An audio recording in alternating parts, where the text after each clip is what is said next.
اکرم صلی اللہ علیہ وسلم نے قربانی میں ڈالا. دین زندہ ہوگا قربانی سے, اور جب دین زندہ ہوگا تو دنیا بھر کے اندر امن و امان ہوگا.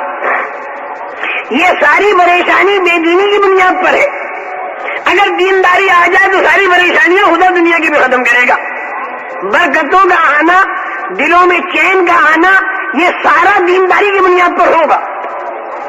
اور دینداری آ نہیں سکتی جب تک کہ جان اور مال کی قربانی نہ دی جائے. دین کی بنیاد قربانی ہے.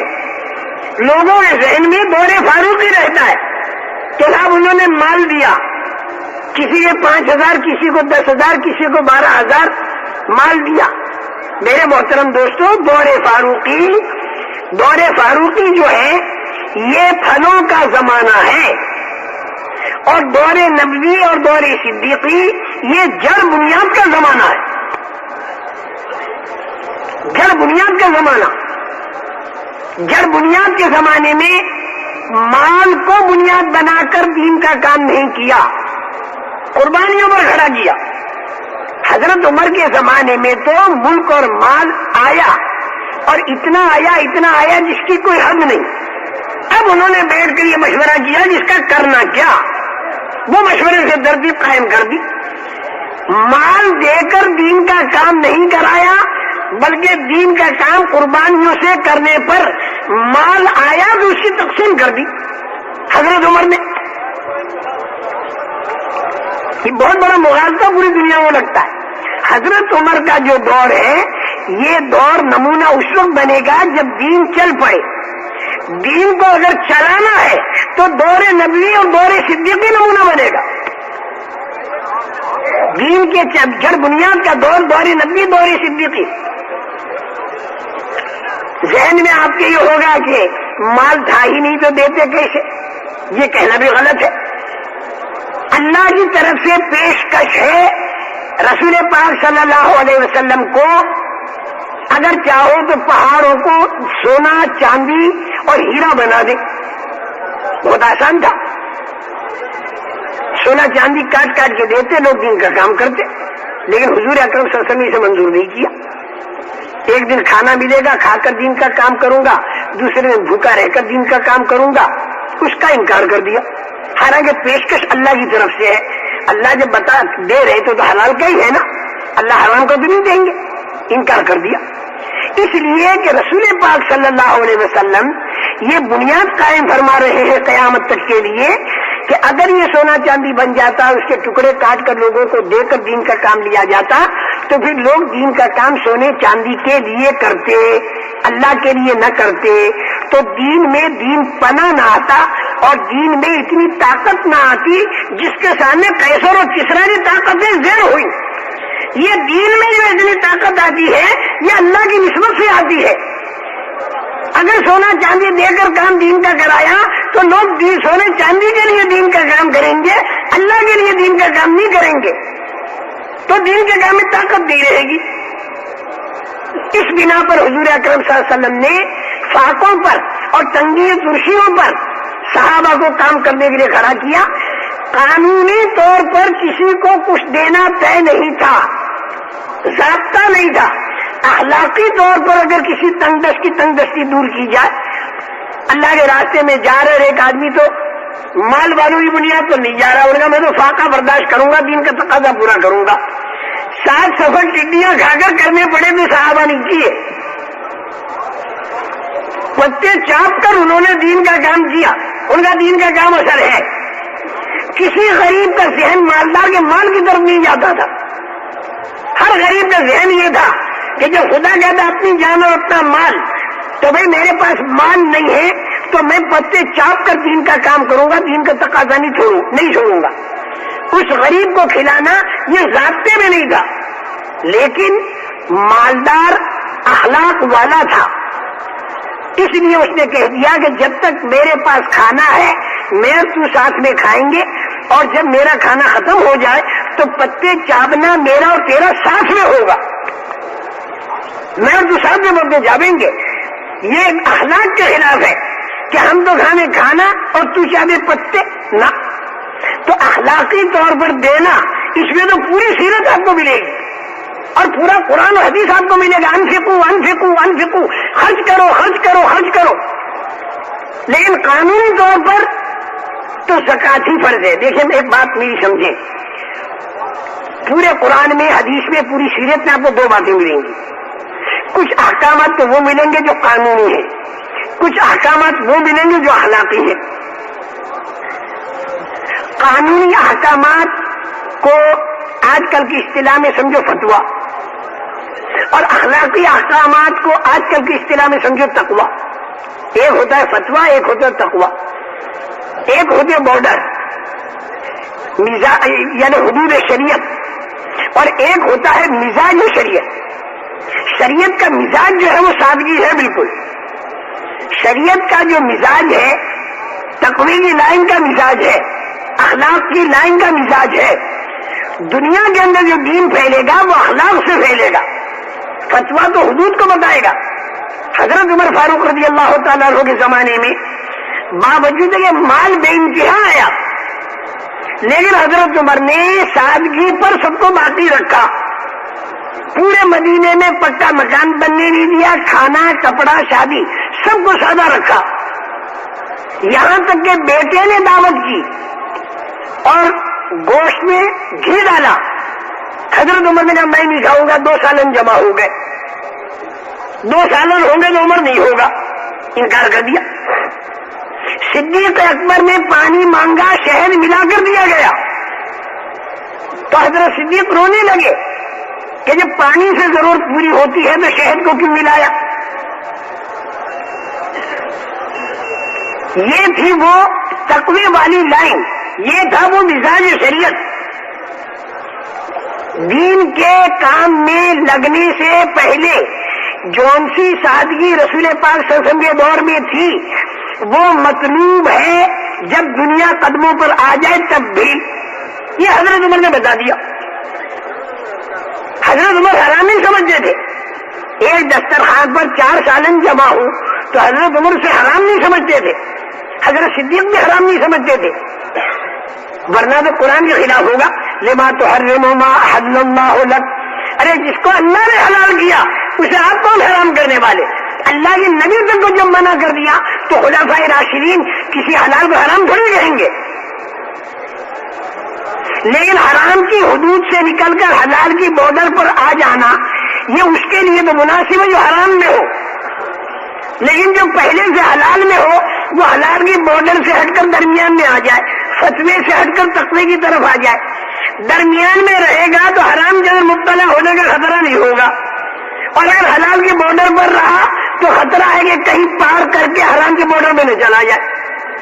رسول پاک صلی اللہ علیہ وسلم نے فرمایا الحلال بین والحرام بین، حلال بالکل کھلا ہوا، حرام بالکل کھلا ہوا، بینہما مشتبہات، ان دو کے بیچ میں مشتبہ ہے۔ اور پھر مثال بھی دی کہ جانور اگر تمہارے کھیت کے بیچ میں چرے تو تمہارے کھیت میں رہے گا، اور اگر کنارے پر پہنچ گیا تو خطرہ ہے دوسرے کے کھیت میں نہ چلا جائے۔ تو دور صدیقی، دور فاروقی تقوی والا دور ہے، مزاج شریعت والا دور ہے۔ مزاج شریعت بتایا پیسہ کتنا ہی ہو لیکن زندگی سادہ۔ بھائی حضرت پھر پیسہ کہاں لگائیں؟ ان کا بھائی تم تو دین کے کام کے لیے آئے، خدا کے دین کے تقاضوں پر لگا دو، یتیموں پر، غریبوں پر، بیواؤں پر لگا دو، اللہ کے دین کے تقاضوں پر لگا دو، خدا کے دین کے تقاضے کتنے آتے اس پر لگا دو۔ اتنی آمدنی کا سامان تھا حضرت عمر کا، لیکن جب انتقال ہوا تو 86,000 کا قرضہ ان پر تھا جو بیٹے سے ادا کرنے کے لیے وصیت فرمائی، اور مکان دیکھو تو بالکل سیدھا سادہ، کھانا دیکھو تو بالکل سیدھا سادہ۔ یعنی میری بات کو آپ سمجھیں، دور صدیقی، دور فاروقی مزاج شریعت کو بتاتا ہے، سادگی کو بتاتا ہے۔ البتہ حضرت عثمان، حضرت علی رضی اللہ تعالیٰ عنہ کے زمانے میں بے شک مکانات پکے بن گئے، مسجد نبوی پکی بن گئی، کھانا لوگوں کا بڑھیا بن گیا، اگرچہ ان کا بذات خود زندگی سیدھی سادی تھی، حضرت علی کی بھی حضرت عثمان کی بھی۔ حضرت علی کوفے میں ہیں اور ایک چادر ہے اور سردی میں جھجھر رہے، کسی نے کہا حضرت بڑے بڑے بڑھیا قسم کے کمبل آئے اسے لے لے میں. فرمایا کہ یہ چادر بھی مدینے سے لایا ہوں جو میری ہے. اجتماعی مال کو میں نہیں لوں گا. اجتماعی مال کو وہ لوگ ایسا سمجھتے تھے جیسے یتیم کا مال. اجتماعی مال کو اپنی ذات کے اوپر لگانا وہ لوگ بہت برا سمجھتے تھے.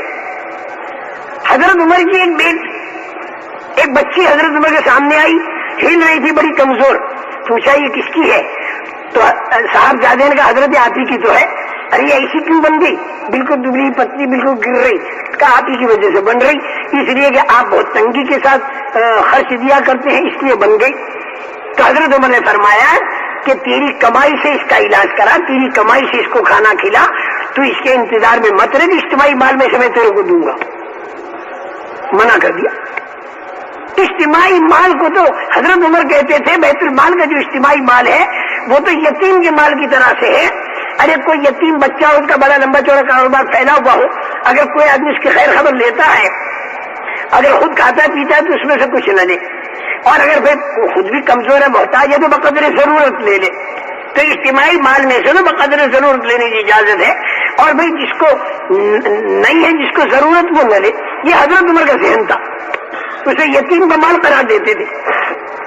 یہ حضرت علی کا بھی ذہن تھا رضی اللہ تعالیٰ عنہ. سردی میں ٹھٹر رہے, لیکن اجتماعی مال میں سے عبداللہ ابن عمرو ابن عاص رضی اللہ تعالیٰ عنہما کی شادی ہو گئی. تعلق دیکھ, مجاہدہ ہر ایک کا الگ الگ ہوتا ہے. بعضوں کا مجاہدہ تو بیوی بچوں کو چھوڑ کر عبادات اور دعوت میں لگنا. حضرت عمرو بن عاص, حضرت عبداللہ رضی اللہ تعالیٰ عنہ عبادت کرتے کرتے اللہ کا اتنا تعلق ہو چکا تھا کہ انہیں عبادت, ذکر, تلاوت, روزہ بڑا لطف آتا تھا, مزہ آتا تھا. اس کا چھوڑنا ان کے لیے مجاہدہ تھا. شادی ہو گئی, کئی دن ہو گئے, بیوی کو چھوا تک نہیں. ان کی بیوی سے ان کے ابا نے پوچھا کیسا پایا میرے بیٹے کو؟ کہ بہت اچھے ہیں, بہت اچھے ہیں, ساری رات خدا کی عبادت کرتے, دن بھر روزہ رکھتے. اشارہ کر دیا مجھے چھوا نہیں اب تک. رسول کریم صلی اللہ علیہ وسلم کو خبر دی, بلایا, پوچھا, انہوں نے ساری بات بتائی کہ آج میرے کو شابشی ملے گی کیونکہ میں اتنی عبادت کرتا ہوں. رسول پاک صلی اللہ علیہ وسلم نے بجائے شابشی دینے کے یہ فرمایا کہ اسے کم کرو, روزے کم رکھو, رات کو سویا بھی کرو, بیوی کے پاس بھی جایا کرو, کھانا بھی کھایا کرو. یہ ان سے فرمایا. اور فرمایا ان لنفسک علیک حقا وان لزوجک علیک حقا وان لعینک علیک حقا وان لزورک علیک حقا وان لجسدک علیک حقا. تیرے بدن کا بھی, تیری آنکھوں کا بھی حق ہے, تیری بیوی کا بھی حق ہے, تیرے ملنے والوں کا بھی حق ہے. سو بھی لیا کر, کھا بھی لیا کر. حضور اکرم صلی اللہ علیہ وسلم کم کراتے رہے, اور یہ کم کرنا ان کے لیے مجاہدہ ہے. مجاہدہ ہی ترقی کا راز ہے. مجاہدے کی نوعیت بدل جاتی ہے. ایک صحابی اللہ کے راستے میں پھرتے ہوئے آئے, پتہ نہیں کتنی مدت کے بعد آئے, بیوی انتظار میں تھی. گھر آئے, بیوی خوش ہو گئی, میاں آئے. بیوی سے یوں کہا کہ اگر تو کہے تو میں 2 رکعت نماز پڑھ لوں. ان کا پڑھ لو. اب نماز کی نیت باندھی تو ساری رات نماز میں لگ گئی 2 رکعت میں, اور اس کے بعد سلام پھیر کے فجر کی نماز کے لیے چل دی. بیوی نے دامن پکڑا, دامن پکڑا تو ایک دم سے یوں کر کے دیکھ رہے, ارے تو بھی بیٹھی ہے, تو بھی بیٹھی ہے, میرے کو تو یاد ہی نہیں رہی کہ نماز کے اندر جو سلام پھیرتے کیا ہے. ارے یہی تھا, تو سلام کس کو کر رہا ہے, سلام کائے کو کر رہا ہے, تو یہی تھا. ارے یہی نہیں تھا. نماز کے اندر جب اللہ کا تعلق ہوتا ہے تو آدمی یہاں کہاں رہتا ہے, تو اللہ کے تعلق کے بعد تو پتہ نہیں وہ کہاں ہوتا ہے. اور اس کے بعد پھر آیا وہ السلام علیکم ورحمۃ اللہ, السلام علیکم. بھائی نماز کے اندر میں کھا بھی نہیں سکتا, پی بھی نہیں سکتا, ادھر ادھر کا دھیان بھی نہیں کر سکتا. اب میں نے سلام پھیر دیا بھائی, اب یہ چیزیں میرے لیے جائز ہو گئی. بیوی سے کہا اچھی بات ہے, آج تو مجھے یاد نہیں رہی کیونکہ میں نماز کے اندر قرآن پڑھ رہا تھا, جنت اور جہنم میرے سامنے تھی, تو مجھے تو یاد نہیں رہی, یہ کل دیکھیں گے. اب بتاؤ ایسا آدمی بیوی سے ملے تو اس کے لیے مجاہدہ ہوگا نہیں ہوگا؟ اس کا بیوی سے ملنا مجاہدہ, کسی کا بیوی کو چھوڑ کر جماعتوں میں جانا مجاہدہ, اور کسی کو زبردستی مشورے کر کے 1-2 دن کے لیے بیوی کے پاس بھیجنا, اس کا جانا مجاہدہ. ہر ایک کا مجاہدہ الگ الگ ہے بھائی. ترقی اس انسان کی مجاہدات میں ہے, لیکن یہ مجاہدہ آدمی خود تجویز نہ کرے. اس کے اندر نفس آ جائے گا. جہاں نفس آیا مجاہدہ گیا. نفس جو ہے خدا سے دور کر دے گا. نفس آیا مجاہدہ گیا. چاہے ظاہر میں خود تکلیف اٹھاتا دکھائی دے رہا ہو آدمی, لیکن اس میں نفسانیت آگے. شہید کتنی تکلیف اٹھا کے شہید بنا ہوگا. سخی کتنی مال کی قربانی دی ہوگی.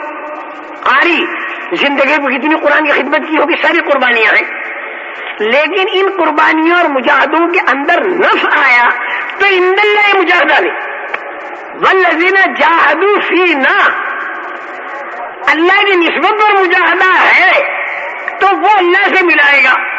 اور ترکیب اس کی میں بتا دوں, دنیا کو اگر کر دیا آگے, دین کو کر دیا پیچھے, تو یہ دین جو ہے یہ دنیا بن جائے گا, یاد رکھنا. اور اگر دین کو کر دیا آگے اور دنیا کو کر دیا پیچھے, تو یہ دنیا جو ہے یہ دین بن جائے گی. اگر دین کو آگے کیا دنیا کو پیچھے کر دیا تو یہ آدمی بیوی کے منہ میں لقمہ ڈال کر صدقے کا ثواب لے گا. بیوی کے منہ میں لقمہ ڈالنا بھی دین. اور یہ آدمی اگر کاروبار کرے تو قیامت کے دن نبیوں, صدیقوں اور شہیدوں کے ساتھ اس کا حشر ہوگا, جیسا کہ رسول پاک صلی اللہ علیہ وسلم نے ارشاد فرمایا. کھیتی کرے تو ایک ایک دانے پر صدقے کا ثواب ملے گا, بشرطے کہ یہ دین کو آگے کر دے, دنیا کو پیچھے کر دے. دین کے تقاضے اس کے سامنے ہو اور دنیا کے تقاضے پیچھے ہو. اسی بنیاد اور اگر دنیا کو آگے کر دیا, دین کو پیچھے کر دیا, تو دین کا کام بھی دنیا بن جائے گا. یہاں تک کہ شہید, سخی, قاری بننا بھی دنیا داری بن جائے گی. اگر اس کے دل کے اندر دنیا کی محبت بھری ہوئی ہے اور دنیا اس کے آگے ہے تو اس کا دین بھی دنیا بن جائے گا.